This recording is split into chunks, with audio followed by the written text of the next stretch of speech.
If we opened your body, where would we find you?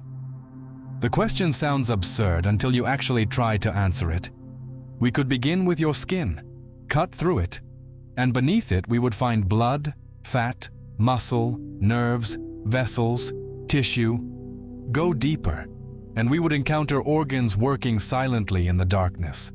Lungs expanding, intestines contracting, a heart beating without asking whether you want another heartbeat. But where are you? Perhaps inside the skull. So we open it. There is the brain, roughly 86 billion neurons woven into an incomprehensibly complex biological system. We can touch it. We can weigh it. We can measure its electrical activity. We can watch regions become active when you remember your mother, recognize a face, feel fear, make a decision, or think about death. Yet none of those measurements reveal the observer. No surgeon has ever opened a skull and found a childhood. No microscope has photographed regret. No scan has shown the place where loneliness hurts. We find matter everywhere. But the person experiencing that matter remains strangely absent. And this is where the question becomes disturbing, because you know you exist. Before philosophy, before religion, before neuroscience, there is this immediate and almost impossible fact. Something is experiencing being you. Right now, there is an interior world behind your eyes that no other human being can directly enter. Your memories appear there. Your dead return there. Your fears whisper there. Your future dies there 1,000 times before your body dies once. And one day, this body will stop. The heart will become still. The neurons will lose their organized activity. The warmth will leave the flesh. The body will remain, at least for a while. But what about the one who was inside it? If we can open every part of you and still never point to where you are, what exactly is it that disappears when you die? Start with the simplest answer. You are your body. It sounds obvious. Your body carries your face, your fingerprints, your DNA. Damage it, and you feel pain. Feed it, and hunger disappears. Deprive it of sleep, and your thoughts begin to fracture. Alter its chemistry, and your mood can change with it. Everything seems to point inward. Yet your body is not the stable object you imagine. Cells die and are replaced. Proteins are continuously broken down and rebuilt. The molecules composing you enter through food, water, and air, remain for a while, then leave. You are less like a statue and more like a river temporarily holding a human shape. Even your boundaries are strange. Trillions of microorganisms live on and inside you, especially in the gut.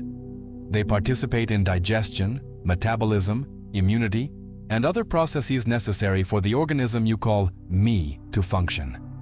So where does your body end? And where do you begin? Lose a finger, and you remain yourself. Lose a leg, and you remain yourself. Receive another person's organ, and you do not awaken believing you have become them.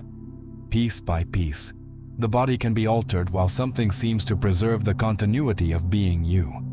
But continue far enough, and the certainty collapses. Damage particular regions of the brain, and memory can disappear. Personality can change. Impulse control can vanish. A familiar face can become unrecognizable. A person may survive biologically while parts of the person everyone knew seem to have disappeared. This is where the body stops being merely your possession. It becomes something more unsettling. A machine whose alteration can rewrite the one who believes they are operating it. You say, "My body," as though there were an owner and something owned. But perhaps language is deceiving you. Perhaps there is no passenger inside the machine. Perhaps the machine learned to call itself I. Then perhaps you are the brain. This answer feels safer. After all, damage the liver and you become sick. Damage certain parts of the brain and you may become someone else. A tumor can alter behavior. A stroke can erase language. Dementia can slowly dismantle decades of memory until a person looks into the eyes of someone they loved for 50 years and finds a stranger. That should disturb us more than it does, because we like to imagine a permanent self buried somewhere beneath circumstance, a private essence untouched by biology. Yet biology keeps reaching into the sanctuary. Hormones influence desire. Drugs alter perception. Sleep deprivation weakens judgment. Brain injuries can change temperament, morality, inhibition, even religious experience. The person you call I appears terrifyingly dependent on conditions you did not choose. And still, when scientists examine the brain, they do not find an observer sitting behind the eyes. There is no central room where everything arrives. No tiny witness watching the world on an internal screen. Instead, there are distributed processes, electrical signals, chemical exchanges, competing neural networks, sensory information being assembled into something resembling a coherent reality. Even the world you see is not simply entering you. Your brain constructs experience from limited signals: color, sound, smell, pain, warmth. What you consciously experience is already an interpretation. You have never encountered reality without your nervous system standing between you and it. And neither have you encountered yourself without it. This creates a frightening possibility. Perhaps the voice inside your head is not the owner of the brain. Perhaps it is one of the things the brain produces. A narrator arriving after countless invisible processes have already begun. And if so, the question changes. We are no longer asking where the self hides inside the brain. We must ask whether there was ever a separate self hiding there at all. Close your eyes. The world disappears visually, yet you do not disappear with it. There is still darkness being experienced. A thought may arise, then another, perhaps an image, a memory, a sentence you did not deliberately choose. And somewhere within this invisible theater, there seems to be a witness. You. But try to observe that witness.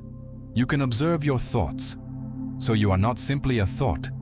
You can notice fear entering your mind and eventually leaving it. You can remember versions of yourself that no longer exist. The child you were is gone. The teenager is gone. Entire personalities have lived under your name and quietly died there. Still, something creates the impression of continuity. This is where consciousness becomes difficult. Neuroscience can correlate experiences with activity in the brain. We know anesthesia can extinguish ordinary awareness. Brain injuries can distort it. Electrical stimulation can produce sensations, movements, memories, or strange alterations of perception. The dependence is undeniable. The explanation is less complete. Why should physical activity be accompanied by experience at all? Why should neurons processing certain wavelengths produce the felt redness of red? Why should biological damage become pain rather than merely information? Why is there something it feels like to exist? Philosophers call part of this mystery the hard problem of consciousness. Science has made extraordinary progress describing what brains do. The deeper question remains contested. Why is any of it experienced from the inside? Religion once placed a soul inside the body. Materialism often places consciousness inside matter. Mystics have sometimes reversed the relationship entirely, imagining consciousness as fundamental and the individual self as temporary. None of these possibilities removes the terror, because whatever you are trapped inside first-person existence. You arrived here without remembering how. You cannot experience another consciousness directly. And eventually, you will leave without being able to return and explain what leaving actually meant. The witness knows the world, but the witness remains a mystery to itself. You remember being a child, at least fragments of it. A room, a face, a voice, perhaps the smell of a house that no longer exists.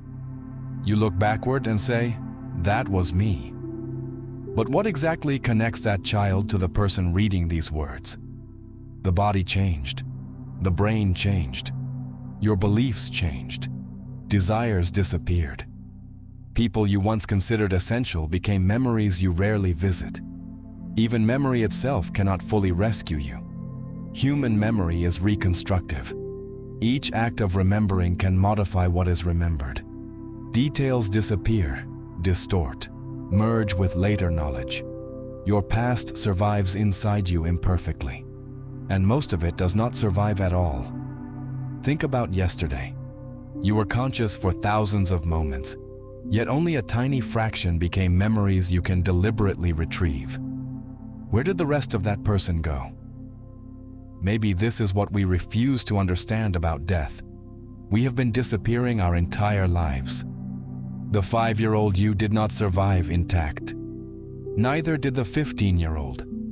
Neither did the person you were before your greatest loss, your deepest humiliation, your first love, your betrayal, your awakening. They vanished without funerals. The name remained. The organism continued. The narrative stitched the ruins together, and you called the continuity self. Some Buddhist traditions have questioned this permanent self for centuries, describing the person as changing processes rather than an eternal, independent essence.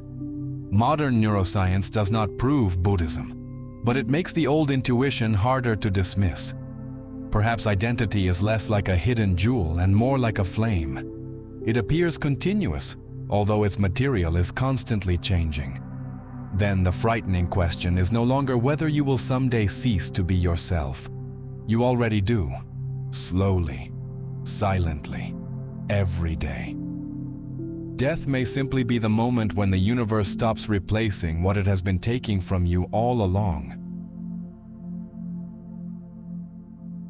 One day, your brain will stop producing the world.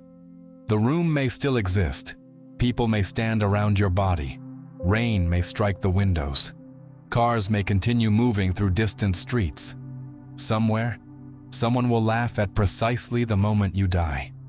Reality will continue without asking permission, but your version of it will be gone. And this is where every explanation becomes strangely inadequate. Medicine can describe death biologically. Circulation stops. Oxygen delivery fails. Neural activity collapses. Cells lose the conditions required to maintain themselves, and the organized system begins its irreversible descent into decomposition. We understand much of what happens to the body. What we cannot observe from the outside is the disappearance of the observer itself. Does consciousness simply end? Materialism gives us strong reasons to suspect that when the machinery fails, the experience it generates fails with it. But certainty becomes difficult at the border where observation itself disappears. Religions filled that darkness with souls, heavens, reincarnation, judgment, return.